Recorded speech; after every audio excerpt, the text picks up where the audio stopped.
Hi Dave, how are you doing today? Doing pretty well, Chris. That's good.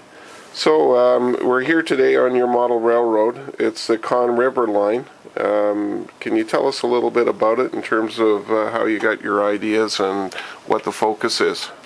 Sure, I'd be happy to.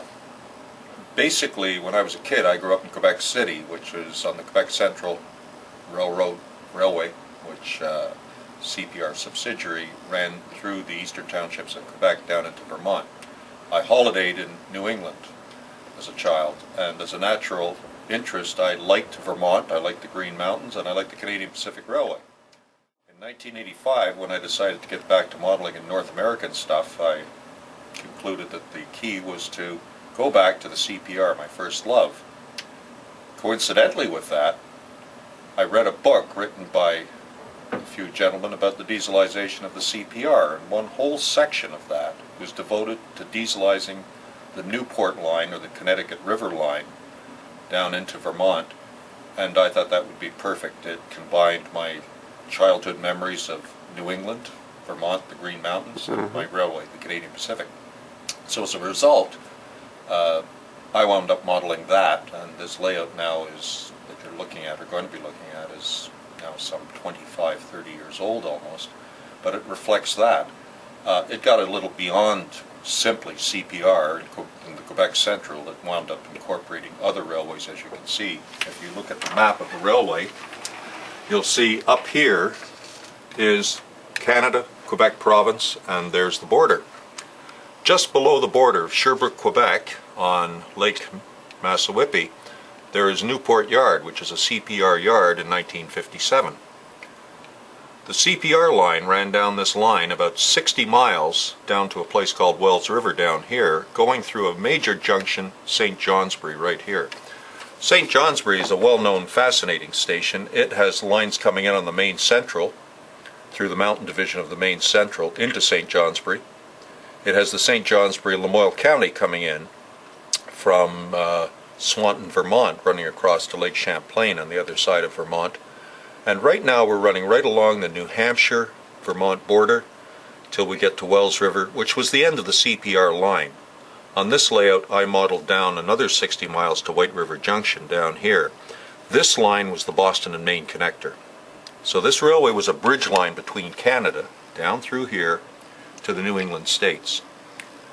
On this railway, I model from Newport visibly down to White River. But because I was looking for an opportunity to basically recreate the operations of the railways that ran and the railroads that ran down this line, I wound up building staging in to the railway so that you could represent the Boston and Maine running into White River Junction and up to Wells River, staging coming in on the central Vermont into here, running down to New London, Connecticut, staging in here coming across from Woodsville, staging here in the Maine Central, staging in from St. Johnsbury and Lake Champlain, and staging in from Montreal and from Quebec City and Sherbrooke, Quebec on the CPR and the Quebec Central.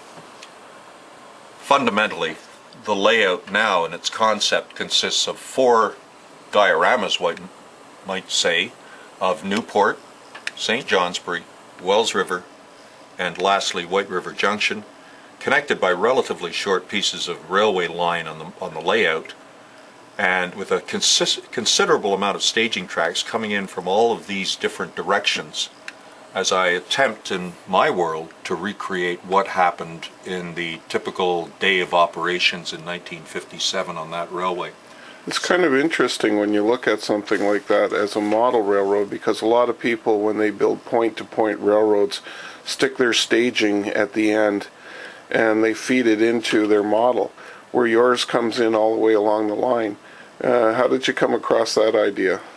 It was driven largely by necessity. If you wanted to model St. Johnsbury, for example, it was almost a given that you had to have some appearance of the Maine Central coming on the scene because it was so integral to St. Johnsbury's operations. Just above your desk here, I see that you have a number of staging tracks. What do they represent? That's correct. They are staging tracks, and this is the north end of the railway, the off-stage part representing the Quebec Central Railway, and the Canadian Pacific. And in this particular case, the locomotive and train that's in the front on the first track is the daily Quebec Central train that ran down to Newport as a turn into Newport, Vermont. It's being headed up by Pacific 2663, which actually made this run in 1956 quite commonly. The biggest challenge with 2663 is that locomotive was a tight fit on the turntable at Newport. It's only a 70-foot turntable there. They occasionally, interestingly enough, ran a Mikado on this run too, but its tender was specially designed with a rear truck pushed in towards the center of the locomotive tender combination. The locomotive behind it represents a CPR freight train coming in from Richford, Quebec, actually Richford, Vermont, through Quebec province. And then the other two trains further back represent trains coming in from Montreal, Quebec. So that's the north end staging that runs. So it's kind of interesting when you have such specificity for each train. Obviously, you must have done some research on the 1957 timetable to come up with the specific trains you wanted. I actually have. I found that the historical research was almost as much fun as model building. Employee timetables are what most people recommend you look for, and the web is a wonderful place to find out this information. For instance, that train that's coming in on the Quebec Central was QC 62, and I have the employee timetable for that era showing that that train ran daily as a freight. Many trains were scheduled in this era in 56, 57, whereas today in 2013 most trains run as extras. Employee timetables as a consequence give you a good sense of what trains run, what their numbers were, and roughly what timing they followed. The timing was much more flexible, obviously, for freight trains and way freights and secondary mixed trains and so on than for passenger trains. I also have the employee timetables, and I've dug up information on the CPR subdivisions in this area in the Quebec region, and I've managed to look at some employee timetables for the other railways as well to try to make it as realistic as possible over the period that we operate when we have a session here. So can you give us an example of what your timetable actually looks like? I think you have one there in Newport that's sitting readily available.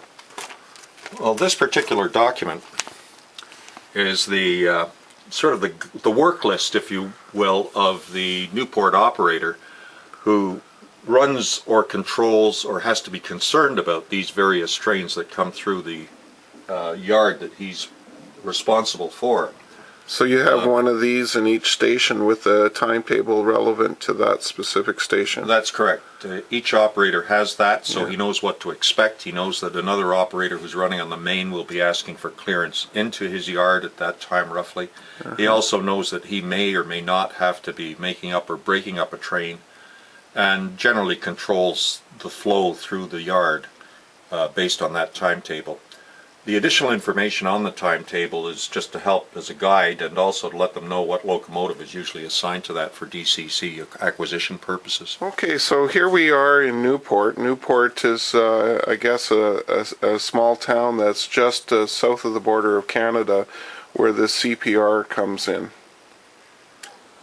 That's correct. Newport had a turntable, 6-stall roundhouse, and it used to have, before 1957, earlier on, a large coaling and locomotive facility. By this stage, that was gone.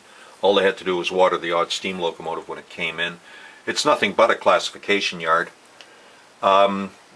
Fundamentally, it is just a receiving and departing yard where there's a way freight made up once a day that heads south. It's a turn and it comes back into Newport. It's made up by Alco 7098 in this case, which was usually the assigned switcher at Newport in 57. And behind it you can see one of the Alco RS2s that were purchased by CPR to run this line.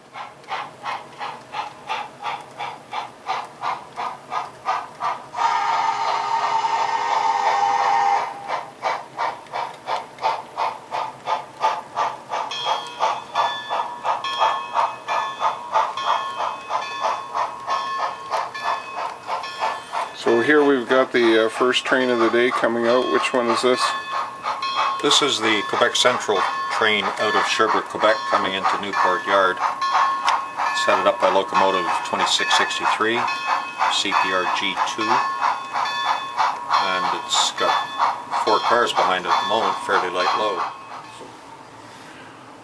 So I noticed, Dave, that you're using an MRC digital command control type system. That's correct. I'm using the Prodigy wireless system that Model Rectifier manufactures. Yes. I went through a significant change on this layout 3 years ago. Up till then it was strictly block and cab system on the DC system, but delighted to have made the change. Sound is beautiful and so is DCC. So over the time, it started as, from what I understand, some sort of a modular railroad, and then it progressed from there? It started out as 4x2 modules in Halifax, Nova Scotia. Moved up here to Ottawa, and it was actually Scottish 1914. If you go under the benchwork, you'll discover there are still 4x2 pieces under there, but in 1985 I went back to my first love, which was the CPR. Yes. It was a DC layout because of its age, and 3 years ago it was converted. So over the period of time from the modular sections, you moved it and made it a modular railroad when you came to this house then? Is that what occurred into a full-fledged layout? It was built to be moved as 4x2 sections when I lived in Nova Scotia. When I moved here, it happily fit in this room very well, so it was reconstructed as it originally had been designed, as a bunch of 4x2 pieces put together. Yeah. So it was a layout that just happened to be one that could be broken down. Now you've got a lot of railroading happening on this this layout, and yet it's in a fairly small room. What are the dimensions? It's 27 by 13, which is relatively small. When I first built it, I thought that was fairly big. Yes. So it seems to have fit in. The DC model of operations was largely that you stayed at your own station and you passed trains on. You handed them off to the next fellow down the line. Yeah. Hence, we had 4 distinct stations, and each operator would run trains. Between stations, there was very little running room and time. The aisles are a little narrower than one would like to move around, so one disadvantage with the DC setup was you tended to stay in one place, and hence designed to that. It's interesting that you made the change. A lot of people seem to stick with DC over a time. What was the trigger for you? Well, like any kid in school says, peer pressure. The real trigger that probably drove it more than anything, there were 2. Yeah. One was hearing sound in a friend's New York Central E8 unit as it sat there gurgling in his servicing area. I couldn't believe it.